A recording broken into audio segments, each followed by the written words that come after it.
गरुडगमन तव चरणकमलमिह मनसि लसतु मम नित्यम् गरुडगमन तव चरणकमलमिह मनसि लसतु मम नित्यम् मनसि लसतु मम नित्यम् मम तापमपाकुरुदेव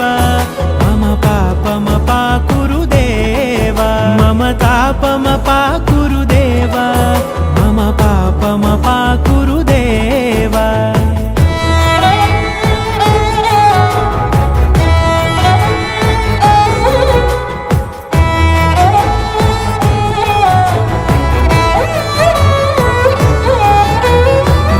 जनयन विधिनमुचिहरण मुख विबुध विनुत पद पद्मा जलजनयन विधिनमुचिहरण मुख विबुध विनुत पद पद्मा विबुध विनुत पद पद्मा।